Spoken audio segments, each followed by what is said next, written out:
So there might be a situation where you need to have something rotate, like what I'm about to show you, but you are unable to use drivers for various reasons. Maybe it's going on to a render farm that won't accept drivers. Sometimes that's happened. I've had it be really annoying in the past. Or, yeah, I don't know. There might be many different reasons why you can't use drivers, but you still need to have this wheel rotate without actually manually having to do it. Now I'm going to play this animation, and anyone who is familiar with the Animation Bootcamp will recognize this. This is our basketball that's going around. But how do we get this? How do we get the rotations for free based on our location curve? Well, that's what I'm going to show you now. Let me just stop this and show you what's going on. So I just have some animation on the Y channel here. So that is the only one that's moving, and the others are just keyframed. Actually, we don't need them. I'm going to delete them so they're not blocking up our view. So our X and Z are gone. We're just working on the Y channel, and this is our little wheel that's rotating. So I'm going to copy this location curve and paste it onto the right rotation channel. So that would be my rotation X, because you can see that is the one that spins the wheel around that way. So in the graph editor, I'm just going to select all of my keyframes and hit Control C to copy them to the buffer.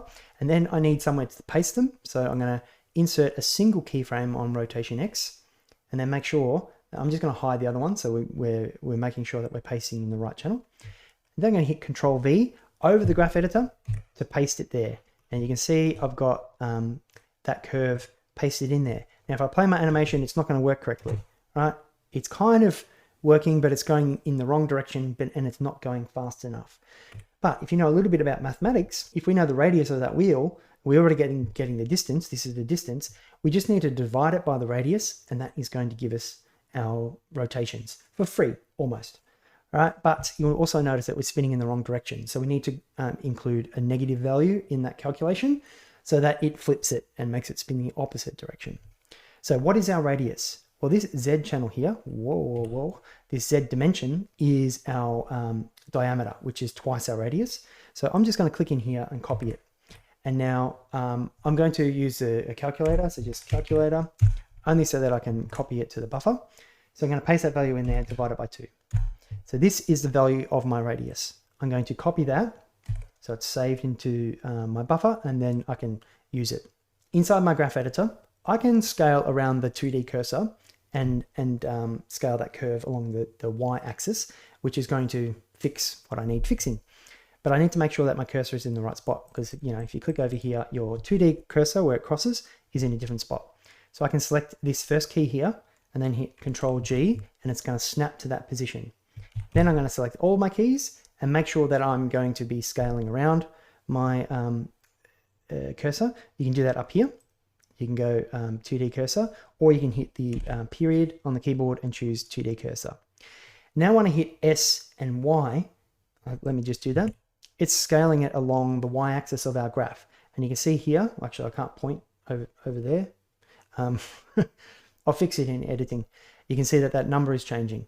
And I can actually type while that's active, and it will input those values for me. So I want to divide by the radius, but I want to flip it. So I'm going to type -1. And that way we've got a negative value, and you can see it's already flipped my curve there. So it's moving in the right direction. And then I want to divide it by the radius. If I hit divide, it's divided by 1. That's something that Blender adds in. That's we just need to be aware of that. I don't think it should, but I guess it's trying to avoid dividing by 0.